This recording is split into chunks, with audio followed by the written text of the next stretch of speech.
না সঙ্গে সঙ্গে তিনি তার রুমের মধ্যে চলে গেলেন, দুটো জুব্বা নিলেন, দুটো জুব্বা নিয়ে আস্তে করে এই সাহাবীর হাতে উঠিয়ে দিয়ে বললেন, ও আমার সাহাবী, তোমার চাচা তোমাকে বস্ত্রহীন করেছে, আমি বিশ্বনবীজি তোমাকে বস্ত্রওয়ালা বানিয়ে দিলাম। বলেন সুবহানাল্লাহ।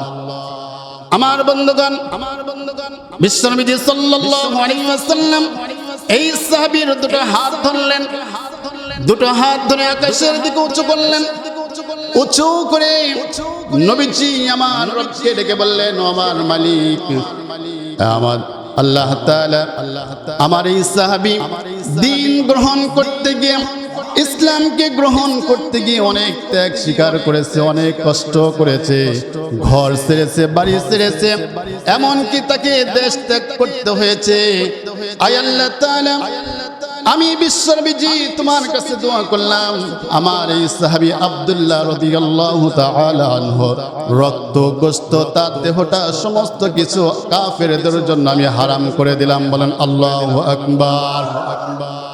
আমার বন্ধুগণ, ঈমানটা কাকে বলে দেখুন।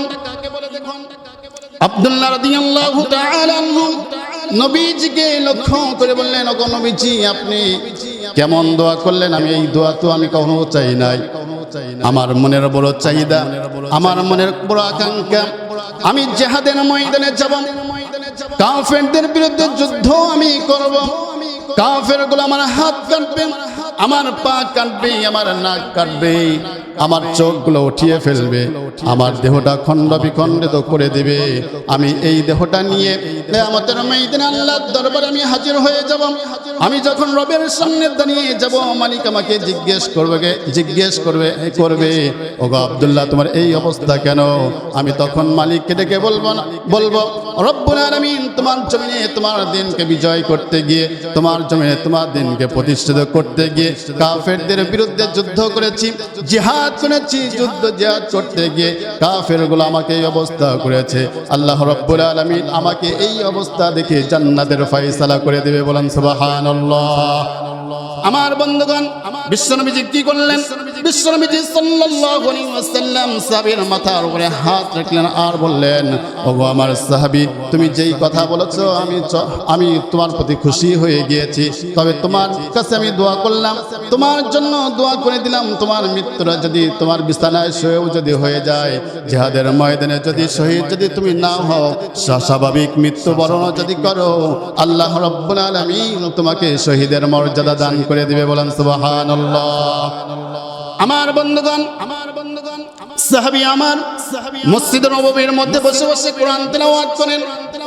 সাহাবায়ে কেরামগণ বিশ্বনবীজির নিকট সাহাবায়ে কেরামগণ বিশ্বনবীজির নিকটে বিচার দিলেন, নালিশ দিলেন, ইয়া রাসূলুল্লাহ সাল্লাল্লাহু আলাইহি ওয়াসাল্লাম, আপনার প্রিয় সাহাবী আব্দুল্লাহ মসজিদ নববীর মধ্যে বসে বসে কোরআন তেলাওয়াত করে, এত জোরে জোরে কোরআন তেলাওয়াত করে, এই কোরআন তেলাওয়াতের কারণে আমরা নামাজ আদায় করতে পারি না, আমরা আল্লাহ তাআলার ইবাদতগুলো সুন্দরভাবে করতে পারি না।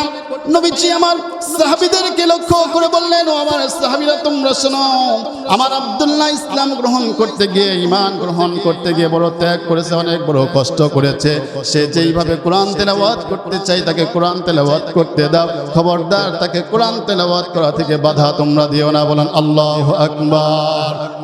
আমার বন্ধুগণ, আব্দুল্লাহ রাদিয়াল্লাহু তাআলা আনহু কয়েকদিন পর তিনি জিহাদের ময়দানে চলে গেলেন। জিহাদ শুরু হয়ে গেল সাহাবীদের সঙ্গে। এই সাহাবী জিহাদের ময়দানে চলে গেলেন, জিহাদ করে তিনি যুদ্ধ করে তিনি বাড়ির দিকে রওনা হয়েছেন। প্রতিমধ্যে তিনি অসুস্থ হয়ে পড়লেন। অসুস্থ হয়ে যাওয়ার পরে তাকে চিকিৎসা দেওয়া হলো। চিকিৎসা দেওয়ার পরেও তিনি আর দুনিয়ার জমিনে থাকতে পারলেন না, তিনি ইন্তেকাল করলেন, দুনিয়া থেকে তিনি বিদায় হয়ে গেলেন। এই সংবাদটি নবীজির কানে পৌঁছে গেল। নবীজি আমার দৌড় দিয়ে সাহাবীদের মধ্যে চলে গেলেন। সাহাবীদেরকে লক্ষ্য করে বললেন, ও আমার সাহাবীরা তোমরা শোনো, আমার প্রিয় সাহাবী আব্দুল্লাহ রাদিয়াল্লাহু তাআলা আনহু ইন্তেকাল করেছেন, অতএব তোমরা তার গোসল দেওয়ার জন্য, কাফন দেওয়ার জন্য, জানাজা দেওয়ার জন্য তোমরা প্রস্তুতি গ্রহণ করো। সাহাবায়ে কেরামগণ সমস্ত প্রস্তুতি গ্রহণ করলেন। জানাজা দিবেন, নবীজি আমার সাহাবীদের সামনে এসে দাঁড়িয়ে গিয়ে বললেন, আমার সাহাবীরা তোমরা শোনো, আজকে আব্দুল্লাহর জানাজা তোমাদের কারো পড়ানো লাগবে না, আমি বিশ্ব নবী সাল্লাল্লাহু আলাইহি ওয়াসাল্লাম নিজেই আব্দুল্লাহর জানাজাটা দিব। বলেন সুবহানাল্লাহ। নবীজি আমার জানাজা দিয়ে দিলেন। জানাজা শেষ করে সাহাবীদেরকে বললেন, আমার সাহাবীরা তোমরা শোনো, আমার এই আব্দুল্লাহর কবরটা কোথায়, তোমরা আমাকে নিয়ে যাও, আমি সেখানে যেতে চাই। সাহাবীরা নবীজিকে সঙ্গে নিয়ে কবরের পাশে নিয়ে গেলেন। কবরের পাশে দাঁড়িয়ে গেলেন। নবীজি আমার কান্নায় ভেঙে পড়লেন। চোখ দিয়ে দৌড় করে পানিগুলো বের হয়ে দাঁড়িয়ে মোবারকগুলো ভিজে ভিজে জমিনের মধ্যে পড়ে যায়। নবীজি আমার সাহাবীদেরকে লক্ষ্য করে বললেন, ওগো আমার সাহাবীরা তোমরা শোনো, আজকে এই আব্দুল্লাহর লাশটা তোমাদের কারো হাতে দেব না, আমি বিশ্ব নবীজি সাল্লাল্লাহু আলাইহি ওয়াসাল্লাম নিজ হাতে আব্দুল্লাহর লাশটা কবরের মধ্যে রাখতে চাই। আমার বন্ধুগণ, আব্দুল্লাহ রাদিয়াল্লাহু তাআলা আনহু লাশটা রয়েছে। নবীজি আমার কবরের মধ্যে নামলেন। নেমে নবীজি আমার আবু বকরকে ডাকলেন, আবু বকর কোথায় আছো, আমার ডান দিকে নেমে যাও। নবীজি আমার ওমরকে ডাকলেন, ওমর তুমি কোথায় আছো, আমার বাম দিকে নেমে যাও। নবীজি আমার কবরের মাঝামাঝি দাঁড়িয়ে আছেন, ডান দিকে আবু বকর, বাম দিকে ওমর দাঁড়িয়ে আছেন। একটুবার চিন্তা করে দেখুন, চোখ দুটো বন্ধ করে দেখুন, এই কবরওয়ালা কতই না সৌভাগ্য, তার কবরের মধ্যে এখন দুনিয়ার শ্রেষ্ঠ তিনজন মানুষ দাঁড়িয়ে আছে। কথা বলেন ঠিক কিনা? আমার বন্ধুগণ, বিশ্বনবী সাল্লাল্লাহু আলাইহি ওয়াসাল্লাম আব্দুল্লাহর লাশটা হাতের উপরে নিলেন। এরপরে বুকের মধ্যে তিনি জড়িয়ে ধরলেন। বুকের মধ্যে জড়িয়ে ধরে নবীজি আমার আব্দুল্লাহর লাশটা কবরের মধ্যে রাখলেন। রাখার পরে নবীজি আমার কি করলেন, নবীজি সাল্লাল্লাহু আলাইহি ওয়াসাল্লাম আব্দুল্লাহর বুকের উপরে হাত রাখলেন আর মাথাটা আকাশের দিকে উঁচু করলেন। ওগো আসমানের মালিক, ও আসমানের মালিক, আমি আপনাকে বলি, এই আব্দুল্লাহর প্রতি আমি বিশ্বনবী সাল্লাল্লাহু আলাইহি ওয়াসাল্লাম সকাল থেকে এখন পর্যন্ত রাজি খুশি ছিলাম, আমি সন্তুষ্ট ছিলাম। ওগো আসমানের মালিক, তুমি আমার এই আব্দুল্লাহর প্রতি খুশি হয়ে যাও।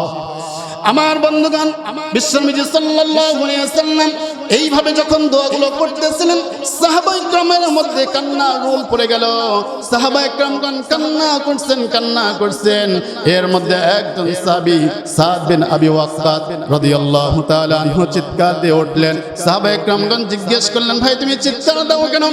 সাদ বিন আবি ওয়াক্কাস রাদিয়াল্লাহু তাআলা আনহু উপস্থিত সাহাবীদেরকে লক্ষ্য করে বললেন, হায় আমার বড় আফসোস, আমার আফসোস, এই কবরটা যদি আব্দুল্লাহর না হয়ে আমি সাদ বিন আবি ওয়াক্কাসের হয়ে যেত, তাহলে আমার আজকে ভাগ্যটা বড় খুলে যেত। বলেন আল্লাহু আকবার।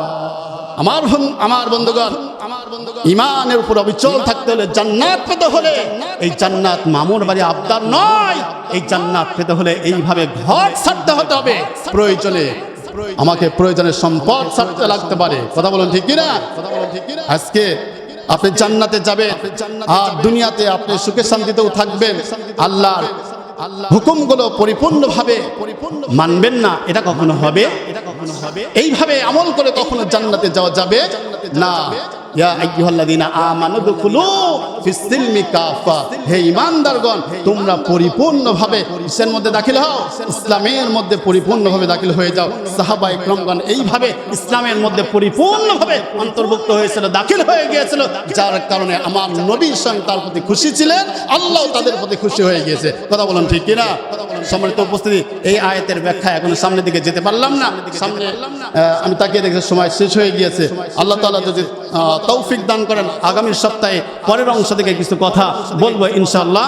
আজকে যে কথাটুকু আমরা শুনলাম, ঈমান কি, ঈমানটাকে আমাদেরকে মজবুত করতে হলে কি করতে হবে, সেই বিষয়গুলো কিছুটা হলেও আমরা বুঝতে পারছি। আল্লাহ তাআলা যেন আমাকে আপনাকে সবাইকে ঈমানটাকে মজবুত করে আল্লাহ তাআলার উপরে তাওয়াক্কুল রেখে যেন জমিনে চলতে পারি, আমার ঈমান নিয়ে যেন দুনিয়া থেকে বিদায় হতে পারি। আল্লাহ তাআলা আমাকে এবং আপনাদের সবাইকে তৌফিক দান করেন।